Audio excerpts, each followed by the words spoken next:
சொந்தங்களே, இந்த கல்வெட்டி மீனை பார்க்கறதுக்கு ஒரு விகாரமா இருக்கா? இந்த மீனை பார்க்க ஒரு விகாரமா இருந்தாலும் சமைச்சு சாப்பிட ரொம்ப ரொம்ப டேஸ்டா இருக்குங்க.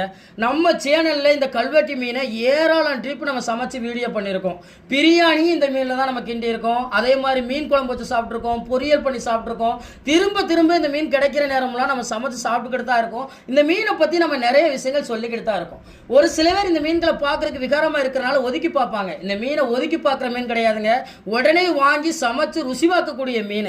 இந்த மீன்கள் மற்ற மீன்களை மாதிரி அதிகமாலாம் வராது சொந்தங்களே, ஒன்னத்த மீன்கள் தான் வரும். இந்த மீன்களை கண்டிங்கன்னா கண்டிப்பா விட்டுறாதீங்க, வாங்கி சமைச்சு சாப்பிடுங்க, வேற லெவல்ல இருக்கும். இதுல முக்கியம், நம்ம ஒரு மீன் வாங்குறோம்னா நம்ம வீட்டு குழந்தைகளுக்கு கொடுக்க தான் நம்ம ஆசைப்படுவோம். அப்படி குழந்தைகளுக்கெல்லாம் கொடுக்கறதுக்கு ஒரு ஃபேவரட்டான மீன் கூட நான் சொல்லுவேங்க.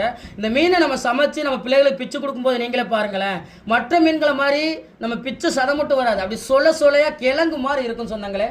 சாப்பிட்றதுக்கு அவ்வளோ ஒரு அருமையா இருக்கும். ஒரு சில பேர் இது கடல் முதலின்னு சொல்லி கூட சொல்லுவாங்க. ஏன்னா அது பார்க்கறதுக்கு அந்த தோற்றத்தில் இருக்குல்ல.